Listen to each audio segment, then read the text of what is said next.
There is a moment I keep coming back to. A monk sitting by a river at dawn, hands empty, face still, watching the water move past stones that don't move at all. Nothing is happening in this image, and yet everything is happening in it. I used to think peace was something you had to build, brick by brick, like a house. I used to think if I just worked hard enough on myself, fixed enough broken pieces, read enough books, I would finally arrive somewhere quiet. But then I sat with that image of the monk long enough to notice something strange. He wasn't building anything. He wasn't fixing anything. He was just putting something down. That's what this is about tonight. Not building peace. Releasing what's been sitting on your chest for years without you even noticing it was there. Most people carry a weight they've stopped feeling. Not because it's gone, but because they've carried it so long it feels like part of their body now. The tightness in your shoulders when you wake up, the heaviness behind your eyes before you've even opened them. You've called it stress, called it tiredness, called it just how life is. But it's older than that. It's a weight, and weights can be put down. We're going to walk through this together tonight, slowly, gently, the way you'd walk someone across a dark room so they don't stumble. Let your body sink into wherever you're lying right now. You don't need to do anything except listen. The weight you forgot you were carrying. Think about the last time you set something down after carrying it a long time. Maybe it was a heavy bag on your shoulder after a long day, or a box you carried up 3 flights of stairs, or even a child who fell asleep in your arms and you finally laid them down in their bed. Remember that first breath after. The way your arms felt strange, almost like they didn't belong to you anymore, floating slightly, unsure of what to do now that they were empty. That lightness you felt in that moment wasn't something new arriving. It was something old finally being uncovered. It was there the whole time, underneath the weight, waiting. The weight had just been sitting on top of it for so long that you forgot it was there. This is exactly how your mind works too, though most people never slow down enough to notice it. You carry old arguments that ended years ago, but never really ended inside you. You carry words you wish you had said, in a moment that is long gone, replaying them at 2 in the morning, as if the conversation is still happening somewhere, waiting for your reply. You carry old versions of yourself, versions who made mistakes, who said the wrong thing, who failed at something, and you carry them around like a prisoner you refuse to release, punishing them again and again for something that already happened and cannot be changed. None of these things are actually in your hands right now. If you look down, you would see nothing there, and yet somehow they still weigh on you. They pull your shoulders down while you sit at your desk. They tighten your jaw while you sleep, so that you wake up in the morning feeling like you fought something all night, even though you never left your bed. Isn't that strange, if you really think about it? A memory has no weight. A regret has no mass. You cannot put a number on it, cannot measure it, cannot hold it in your palm and feel its density. And yet it presses down on your chest more than anything physical ever could. This is one of the great secrets that the old teachers understood long before modern life came along with its endless list of reasons to feel heavy. The traffic, the notifications, the bills, the comparisons, the noise. Long before any of that existed, quiet men and women, sitting under trees or beside rivers, were already asking the same question you are asking tonight, without even knowing it. Why do I feel so heavy when there is nothing in my hands? And their answer was never what people expected. They didn't say, get rid of your problems. They didn't say, fix everything that's wrong with your life, and then you'll feel light again. That would have been the easy answer, the answer that keeps you busy forever, chasing solutions to things that don't actually need solving. Instead, they said something much stranger, something that sounds almost too simple to be true. They said, notice that you are the one holding on. Notice that the weight isn't chasing you. You are the one gripping it. The problem was never simply the object you're carrying. The problem is the grip itself, the tightness in your own hands that refuses, out of some old habit, to let go. Think about how a grip actually works. When you hold something tightly for a long time, your hand starts to cramp. It aches. But the strange thing is, the ache doesn't come from the object. A feather held tightly enough for long enough will hurt your hand just as much as a stone. The ache comes from the tension, not the item. This is why some people carry very small things, a single unkind comment, a tiny embarrassment from years ago, and feel crushed by them, while other people carry enormous losses and somehow walk with a strange lightness. It was never about the size of what happened to you. It is about how tightly your hand has learned to close around it, and whether you have ever practiced opening that hand again. Most people go their whole lives without ever separating these two things, the event and the grip. They think their suffering is proof of how much the event mattered. If I stop gripping this, they think, doesn't that mean it didn't matter as much as I said it did? But that's not what letting go means at all. You can remember something fully, honor it fully, understand exactly how much it shaped you, and still open your hand. The remembering doesn't require the gripping. You can know the shape of a stone without needing to carry it forever. There is a particular tiredness that comes from this kind of carrying, one that sleep alone cannot fix. You can sleep 8 hours, 9 hours, and still wake up exhausted, because the muscles that are tired are not in your legs or your back. They are in whatever part of you keeps closing around old moments, refusing, out of loyalty or fear or simple habit, to open. This is the invisible weight training nobody signs up for, and nobody notices they're doing. Gripping something in your mind for years is no different than doing a bicep curl for years, without ever putting the weight down to rest. Eventually, the muscle doesn't know how to relax anymore. It has forgotten what an open hand feels like. Tonight, before you go any further, I want you to try something very small. Don't judge it. Don't overthink it. Just notice. Notice your hands right now, wherever they are resting. Notice if they are tense or soft. Most people, when they check, find their hands are far tighter than they need to be for simply lying still. This tension is not random. It is a physical echo of everything else you are gripping, without meaning to. Your body has been listening to your mind's habits for years, quietly obeying them, holding on because you have been holding on. The good news, and it is real good news, is that a grip can always be loosened. No matter how long you've held something, no matter how automatic the tightness has become, your hand still knows how to open. It hasn't forgotten. It's just been asked to close for so long that opening feels unfamiliar. But unfamiliar is not the same as impossible. Every muscle that has learned to hold tight can also relearn how to release, given enough gentle practice, given enough permission. And that permission doesn't have to come from anyone else. It was never anyone else's to give. It was always yours. Where the weight actually lives here is something I didn't understand for years, something that took me a very long time and a lot of sleepless nights to finally see clearly. I always assumed my heaviness lived somewhere back there, in the past, in the actual events that happened to me. The argument that went wrong, the relationship that ended badly, the mistake I made that I couldn't take back.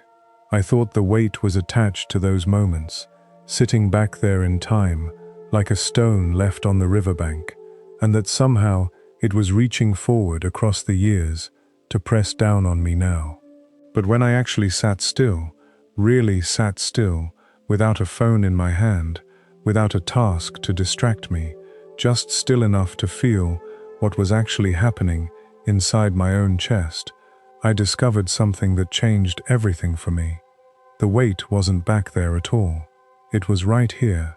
It was happening right now, in this exact moment, in the tightness of my own hands, in the way my mind kept reaching backward and grabbing hold of something that, on its own, had absolutely nothing left to give.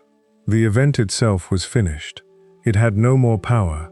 It couldn't reach into my present and hurt me even if it tried.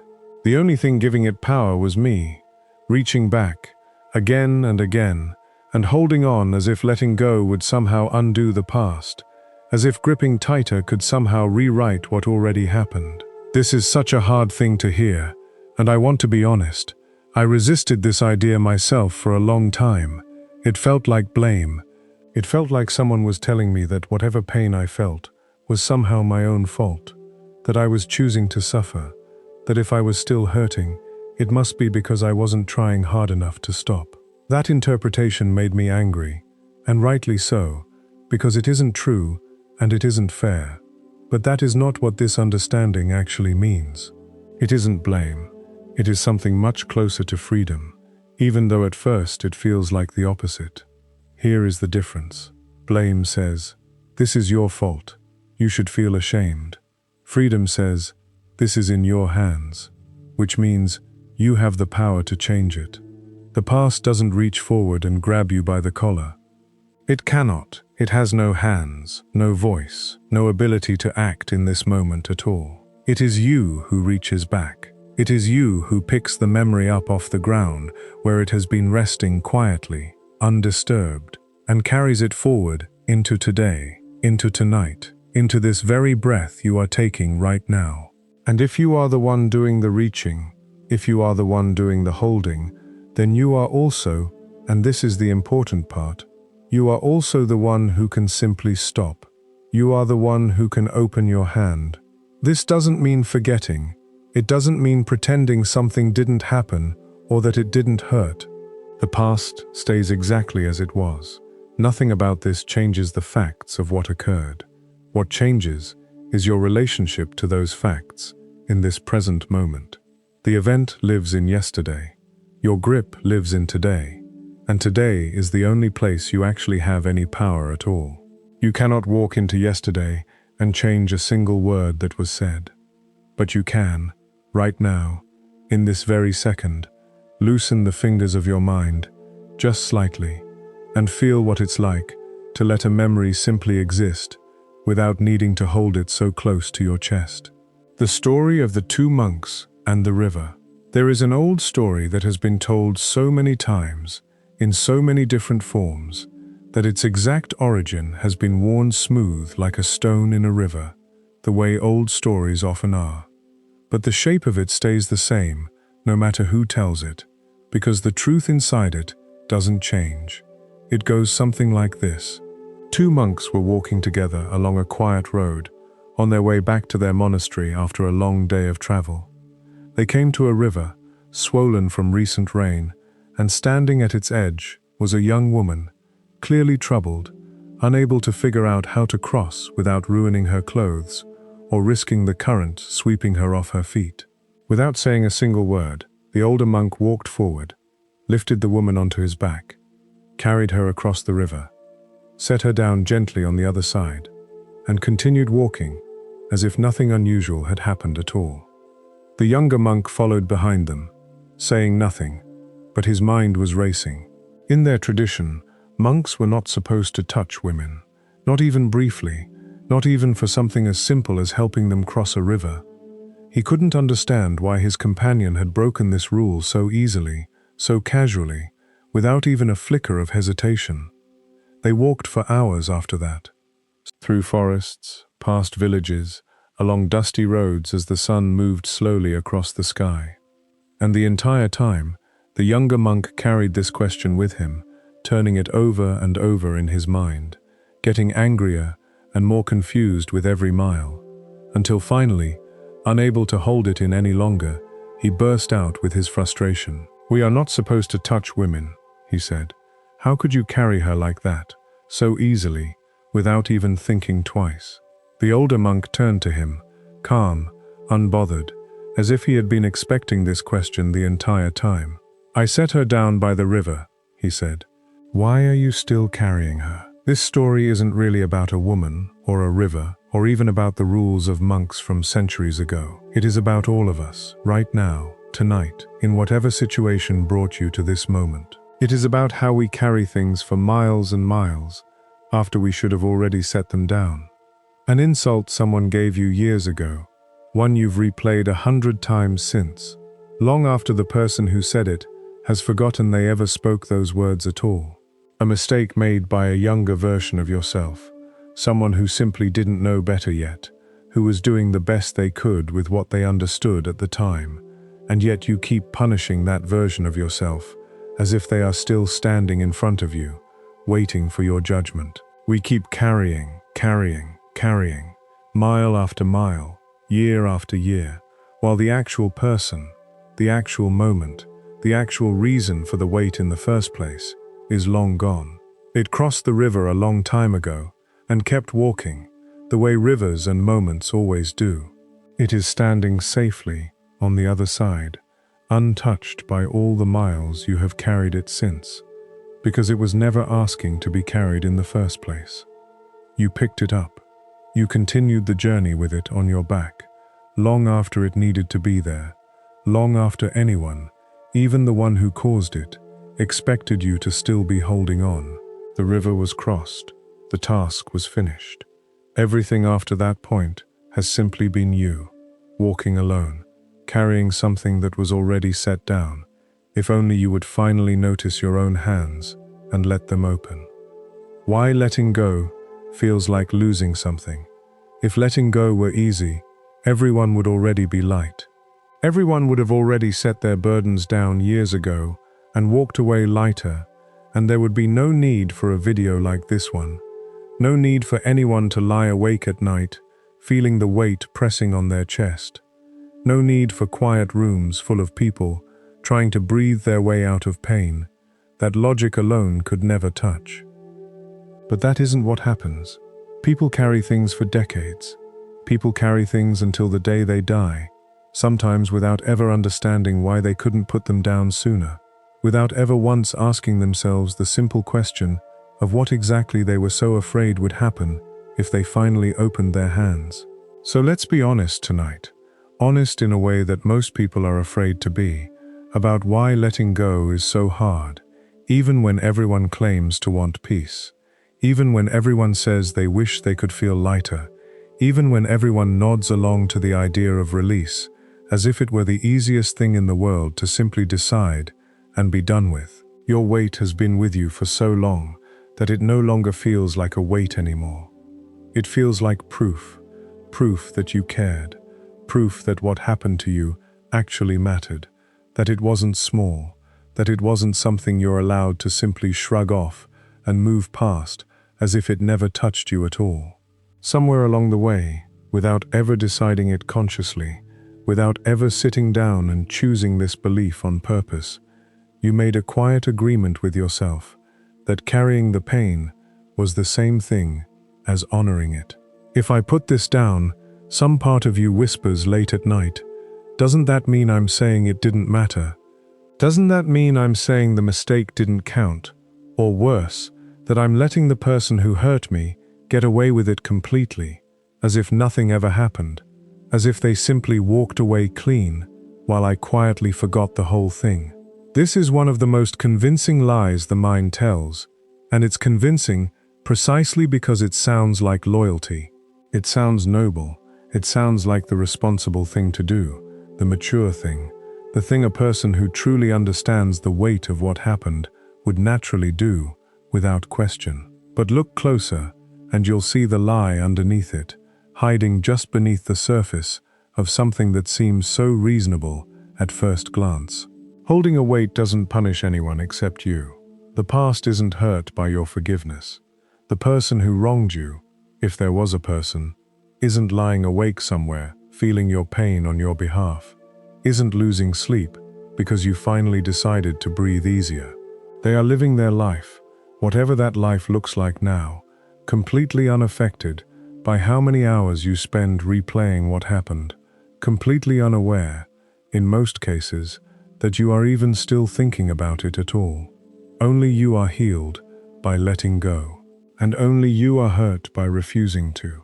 This is the quiet cruelty of an unexamined mind, and I use the word cruelty deliberately because that's exactly what it is, even though it disguises itself as devotion, even though it wears the mask of something admirable and good. It convinces you that suffering is loyalty.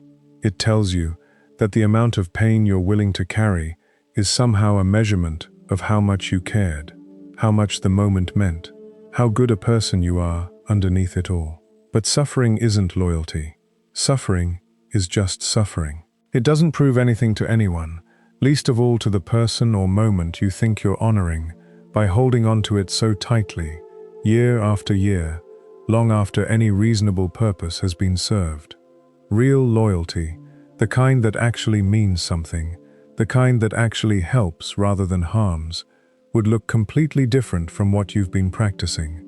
Real loyalty would be finally treating yourself with enough kindness to stop carrying what no longer serves any purpose except exhaustion, what no longer teaches you anything new, what simply sits there, draining you a little more each day. Real loyalty is being kind enough to yourself to say, quietly but firmly, I have carried this long enough, and it never once made anything better, and I am allowed to put it down now, without asking permission from anyone, including the version of myself who first picked it up. There is a strange kind of identity that gets built around old pain, brick by brick, year after year, until it becomes part of how you see yourself, without you even realizing it happened, without you ever choosing it on purpose. You start to think of yourself as the person who went through that thing, as if the event has become a permanent job title, rather than something that happened to you once, in the past, and is now finished, now closed, now nothing more than a chapter that ended long ago. Letting go can feel like losing that identity, like losing a part of the story you tell about who you are, like removing a piece of the foundation you've been standing on for so long that you've forgotten there was ever a version of you that existed before it. And that loss, even though it's a loss of something that was never actually helping you, still feels like a kind of grief, a real and valid kind of grief. Because losing any part of your identity, even a painful one, even one built on suffering, still feels like losing something real. This is why so many people resist healing, even when they say they want it more than anything, even when they cry out for peace and mean every word of it. Somewhere inside, healing feels like erasing a chapter of themselves, and nobody wants to feel erased, even from a chapter that was full of pain, even from a story they never wanted to live through in the first place. But here is the truth underneath all of this, the truth that takes a long time to really settle into your bones, the truth that most people have to hear more than once before it finally sinks in deep enough to change anything. You do not need to keep suffering in order to keep the meaning. The meaning of what happened to you is not stored in your suffering. It's stored somewhere else entirely, in what you learned from it, in who you became because of it, in the compassion you can now offer others who are going through something similar, in the wisdom that only ever comes from having survived something hard and made it through to the other side. None of that requires you to still be in pain today.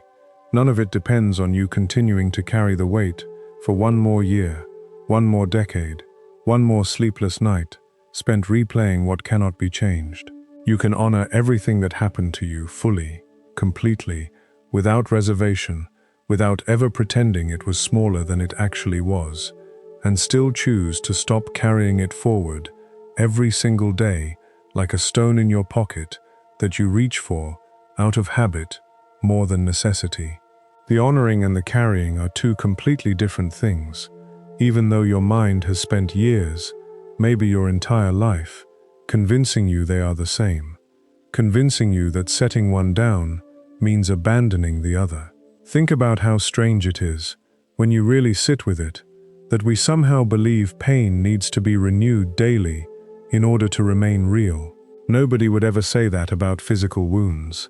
If you broke your arm 5 years ago, you wouldn't feel obligated to re-break it every morning just to prove to yourself and everyone around you that the injury really happened.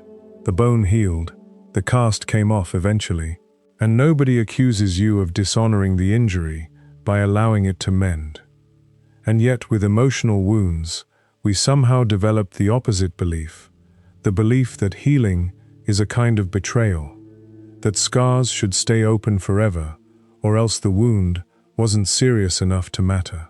This belief has caused more unnecessary suffering than almost anything else the mind invents, because it turns healing itself into something to feel guilty about, something to resist, something to push away, even while desperately wishing for relief. The practice of setting something down, on purpose, understanding all of this in your mind is one thing.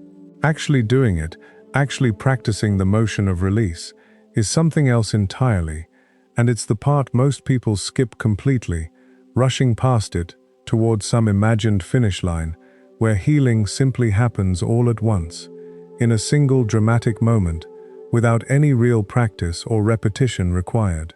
They read about letting go, they nod along, they agree it makes sense in theory, and then they go right back to gripping the same thing they were gripping before, because nobody ever showed them the actual physical motion of what release feels like in the body, not just in the mind. Knowledge alone was never going to be enough. A person can understand gravity perfectly and still never learn to swim. Understanding release intellectually and actually practicing it are two very different skills, and only one of them creates change.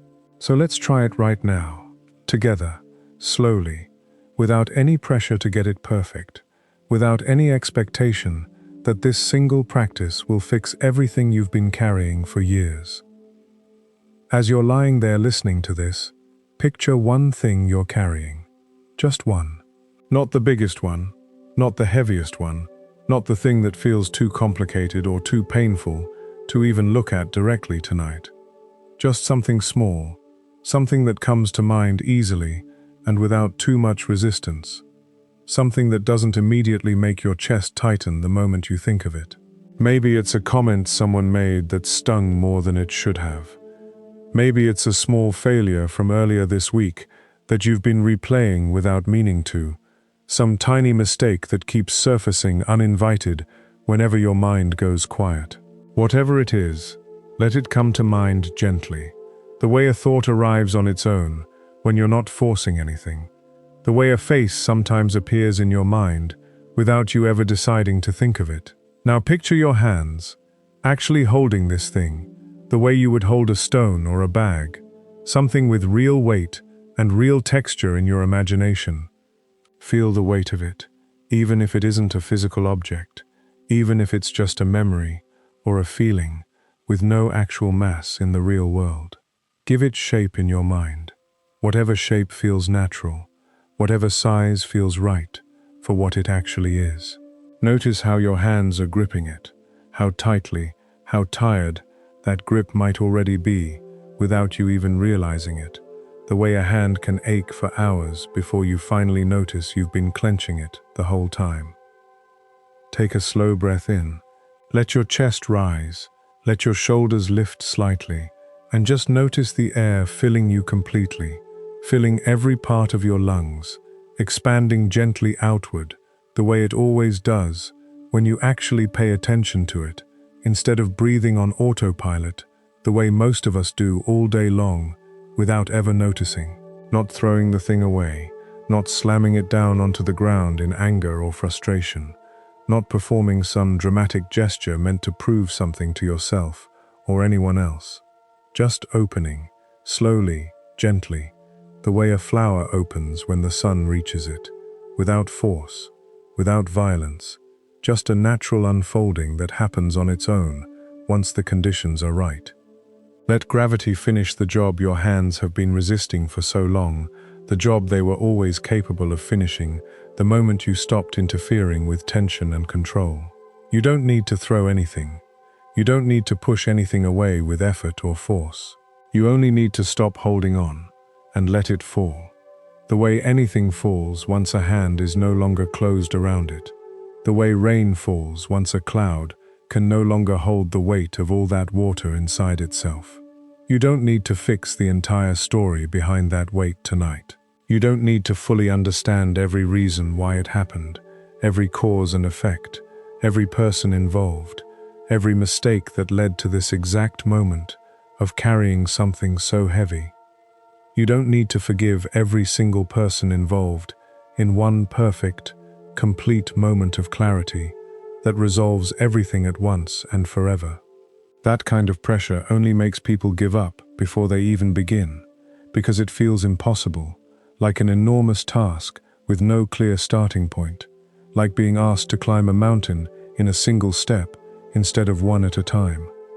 But release was never meant to be one giant moment, one single dramatic breakthrough captured in a single scene. It is a motion, a simple motion, repeated again and again, until it becomes natural again, the way your hand once knew how to open before it learned to grip so tightly out of fear or habit or old protective instinct that no longer serves you the way it once did. Every single night, if you want, you can practice this same motion with something new, something small, something that surfaces easily without much digging or searching required. You are not trying to empty your entire life in one sitting, not trying to release every burden you've ever carried in a single exhausting session before sleep. You are simply practicing the muscle memory of release, so that when bigger things come along, when the heavier stones finally need to be set down, your hands already remember how to open, already know the motion without having to relearn it from nothing.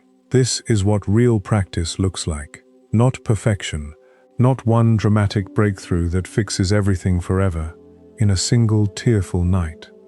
Just a quiet, repeated motion, done gently, done kindly, done as many times as it takes, until opening your hands feels as natural as closing them once did, until release becomes just as automatic as the grip ever was.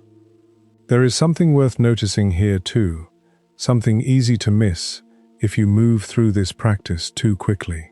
The moment right before you open your hands, the moment where you can still feel the full weight of whatever you're holding, is often the hardest part, harder even than the release itself. This is the moment where old fear tends to speak up loudest, telling you that letting go will hurt more than holding on ever did, that something terrible will happen the instant your grip loosens. But if you stay with that moment, breathing slowly, not rushing past it, you'll notice something important. The fear is louder than the actual experience of release. Once your fingers actually open, once the weight actually leaves your hands, what follows is almost never the disaster your mind predicted. What follows, more often than not, is simply quiet, simply space, simply the strange, unfamiliar lightness of hands that have finally been allowed to rest. What's left when the weight is gone here is the part almost nobody tells you, the part that surprises people the most when they finally experience it for themselves, after years of being too afraid to even try. Most people assume that if they let go of something they've carried for years, there will be a hole left behind, an emptiness, a void where the weight used to sit, aching in its absence, the way a missing tooth aches, even though there's technically nothing there anymore, even though logically there should be nothing left to feel at all. People fear this emptiness so much, this imagined nothingness waiting on the other side of release, that they'd rather keep the weight than risk feeling nothing at all. At least the weight is familiar. At least the weight is something to hold on to, something solid and known, even if holding on to it hurts every single day. Even if it's been hurting for so long that the hurt itself has become a kind of background noise they've learned to live inside of. But that isn't what actually happens when you truly release something. When you finally open your hands after years of gripping so tightly your knuckles have gone pale from the effort. There isn't a hole where it used to be. There isn't an emptiness waiting to ache in its place, waiting to swallow you the moment the weight finally lifts. What's underneath the weight was never nothing. It was never a void, never an absence, never a blank space with nothing inside it. It was you, the whole time, the parts of you that existed long before the weight ever arrived, long before whatever happened, still whole, still breathing quietly, underneath all that pressure, just waiting patiently, without complaint, without demand, for the pressure to finally lift so you could feel yourself again, the way you once did, before any of this began. Think of it like a plant that's had a heavy stone sitting on top of it for years, maybe placed there so long ago that nobody even remembers exactly when or why it landed in that spot. From the outside, it might look like nothing is growing there, like the space is dead, empty, unused, forgotten. But move the stone, and you'll often find the plant still alive underneath, pale and bent from lack of light, its leaves thin and stretched in strange directions as it searched for whatever sunlight it could find around the edges of that heavy stone, but alive, still trying to grow the entire time, despite everything working against it, just waiting for the weight to be lifted so it could finally stretch upward again, the way it was always meant to. That's what's underneath your own weight too, not emptiness. You, still there, still whole, just quiet, just waiting, just patient, in a way that has nothing to do with giving up and everything to do with simply enduring until the conditions finally change. This is why after real release, after people finally do the difficult work of opening their hands and letting something go that they've carried for years, they almost never describe emptiness. They describe lightness. They describe spaciousness, a sense of room to breathe that they hadn't felt in years, sometimes in decades, sometimes for so long they'd forgotten that feeling was even possible for them anymore. It feels like a room that's finally been cleared of furniture you forgot you didn't even need anymore. Furniture that had been sitting there so long you'd stopped noticing it was in the way, stopped remembering what the room looked like without it crowding every corner, without it forcing you to walk around it, just to move from one side of the room to the other. And then suddenly it's gone, and the room feels bigger than you remembered, brighter, easier to move through, easier to simply exist inside of without constantly bumping into something you'd stopped even seeing clearly.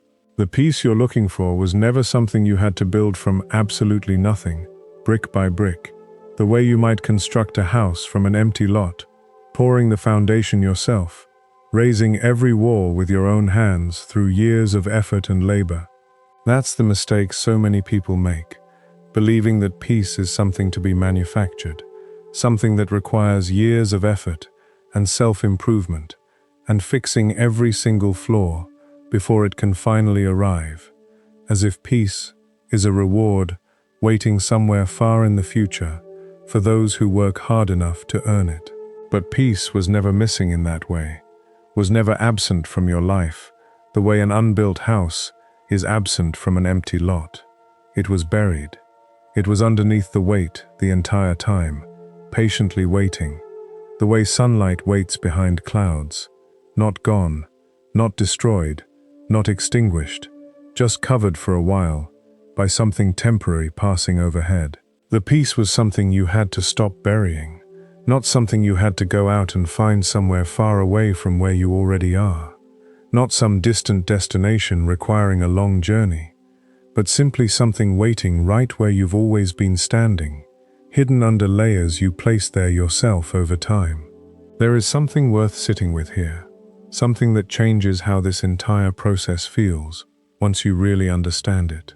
If peace is already underneath everything, if it was never actually gone in the first place, then the entire framework of chasing peace, of searching for it, of trying to achieve it through more effort and more striving, starts to look a little different.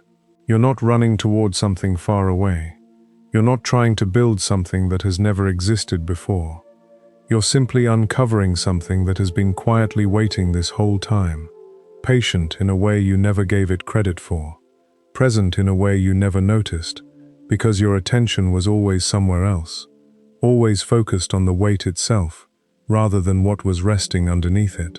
Carrying less, not nothing. I want to be honest with you about something important here, because I don't want to leave you with the wrong idea, and I don't want this teaching to accidentally become another burden disguised as freedom.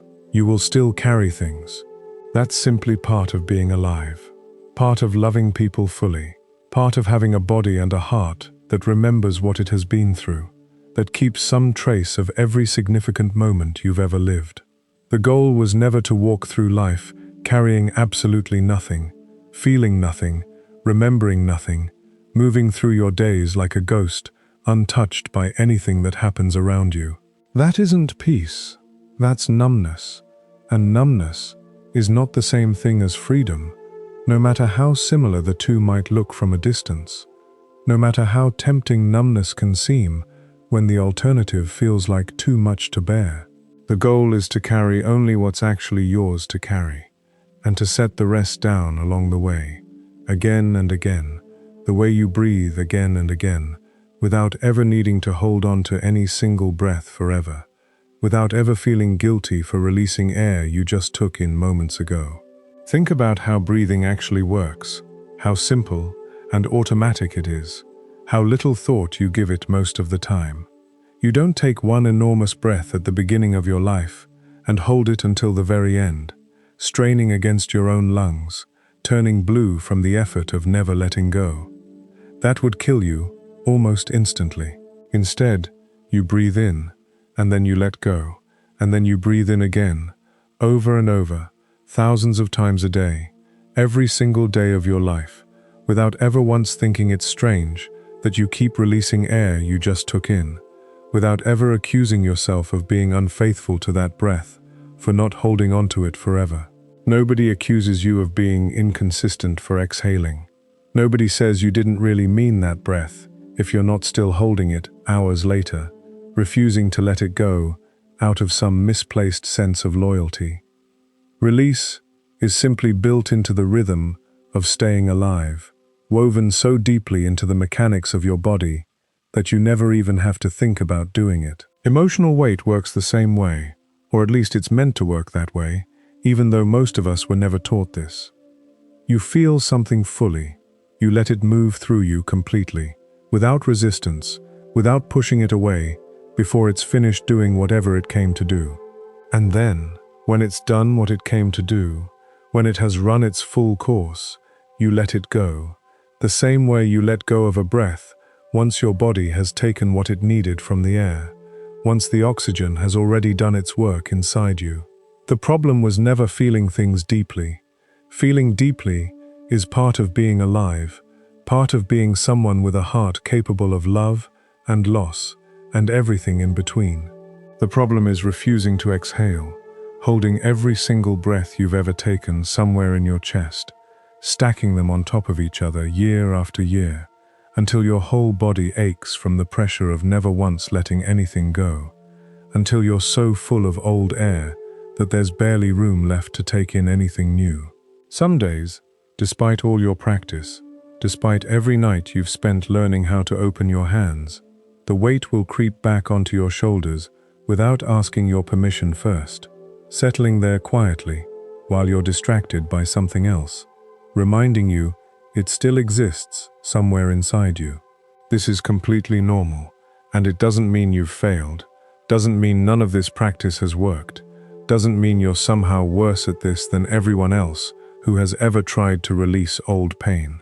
It simply means you're human, and humans forget things they've learned over and over throughout their entire lives, no matter how many times they've practiced something before.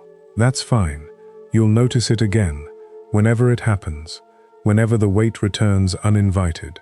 You'll feel the tightness return, and instead of panicking or feeling like you're back at square one, back where you started before any of this practice began, you'll simply open your hands again, the same way you practiced, the same gentle motion, repeated as many times as necessary, without judgment, without frustration, without treating the return of old weight as evidence that healing was never real in the first place.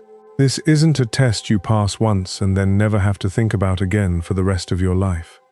It's not a diploma you earn after one good night of releasing your burdens, something you can frame and hang on the wall and never worry about again. It's a rhythm, something you return to again and again, the same way the tide returns to the shore every single day, without ever feeling ashamed for coming back, without needing to prove anything to anyone by staying away permanently, without treating its own return as some kind of failure. The tide doesn't consider itself a failure for retreating and returning, doesn't lie awake at night wondering why it couldn't simply stay out at sea forever and prove its independence once and for all. It simply moves the way tides move, in and out, in and out, forever, governed by something larger than itself. And there is a kind of peace in that acceptance, in knowing that returning to something isn't the same as never having left it in the first place, in understanding that the coming back doesn't erase the progress made in the leaving. The stones by the river, revisited. Remember the water moving past the stones we talked about earlier, the image we began with, the monk sitting quietly beside a current that never stopped flowing even for a moment. The stones haven't gone anywhere. They're still exactly where they've always been, worn smooth over time by the current, sitting quietly at the bottom of the riverbed, unmoving, permanent in their own way, present in every single moment the water passes over them. But the water doesn't grip them. It doesn't wrap itself around each stone and refuse to continue moving forward. Doesn't decide that this particular stone matters so much it needs to stay here forever, circling the same spot endlessly, instead of continuing on its way. Instead, it moves around them, past them, letting each moment flow naturally into the next one, without holding on to any single moment longer than it needs to, without treating any one stone as more important to cling to than the journey itself. This isn't coldness on the water's part, isn't some kind of emotional distance or lack of care for what it passes. It isn't indifference, isn't a shrug of dismissal toward everything it encounters along the way. The water isn't avoiding the stones out of fear, isn't pretending they don't exist, isn't numbing itself to their presence the way a person might numb themselves to avoid feeling something difficult. It simply isn't carrying them downstream out of habit, the way so many of us carry old pain, simply because we've forgotten there's another way to move through life, simply because nobody ever showed us what release actually looks like in practice. The water acknowledges the stone completely, touches every surface of it as it passes, moves around every curve and edge with complete attention, missing nothing, denying nothing. And then it continues on, because that is what water does, that is its nature, to keep moving, to keep flowing toward wherever it's going next, never once questioning whether it should stay behind and hold on to what it just passed. You can be like that water, not avoiding your life, not numbing yourself to what's real, not pretending that hard things haven't happened, or that pain isn't sometimes exactly what it feels like in the moment it arrives. Just moving through it, fully present with each stone as you pass it, giving it your complete attention for exactly as long as it deserves, and then continuing on without gripping every single one and dragging it downstream with you for the rest of the journey, without turning your entire life into a growing collection of stones you refuse to ever set down. This is not a small shift, not a minor adjustment to how you think about your past. It changes everything about how heavy your life feels day to day, because a river that grips every stone it passes would eventually stop moving altogether, choked by everything it refused to release, turned into something stagnant and still, instead of something alive and flowing, and a person who does the same thing eventually feels exactly that same way, stuck, heavy, unable to keep flowing forward into whatever is waiting further down the path, trapped by the accumulated weight of everything they were too afraid to let go of along the way. The quiet thunder here is the truest thing I can tell you tonight, and I want you to really hear it, not just let it pass by like background noise while your mind drifts elsewhere. The weight you've been carrying was never required. Nobody handed you a rule book somewhere that said you must suffer for this many years or carry this much pain in order to prove that you cared, in order to prove that what happened to you actually mattered, in order to prove that you are a good, decent, caring person. You already proved every bit of that the very moment you first felt it. The pain itself, in that original moment, was proof enough. Nothing more needed to be added after that. Everything that came after, the carrying, the gripping, the years and years of holding on long after the original moment had already passed, none of that was ever love. It felt like love because it was tangled up with real feelings, real hurt, real care. But underneath all of that tangled feeling, what was actually happening was habit, dressed up so convincingly as loyalty that you couldn't always tell the difference. Habit is comfortable in its own strange way, even when it hurts, because at least it's familiar, at least it's known, at least it doesn't require you to figure out who you are without it. You are allowed to set it down, not because whatever happened to you didn't matter, not because the pain wasn't real, or the person didn't hurt you, or the mistake wasn't significant. You are allowed to set it down precisely because you already let it matter enough. You already gave it your full attention, your full feeling, your full acknowledgement. It has already been honored completely, and now, after all of that honoring, it's allowed to finally rest, the same way you're allowed to rest after a long day, not because the day didn't matter, but because it's finished, and rest is what naturally comes next. Coming back to where we started. Think again of that monk by the river at dawn, the one we began with, sitting so still, hands completely empty, face calm and unbothered by anything at all. He isn't empty because he has nothing left inside him, no history, no memories, no past moments that shaped who he became. He's empty because he's already set everything down that didn't need to stay gripped in his hands any longer. His emptiness isn't a lack, it's a choice, practiced quietly, morning after morning, until it became as natural as breathing. The river moves in front of him exactly the way your own breath moves in front of you right now.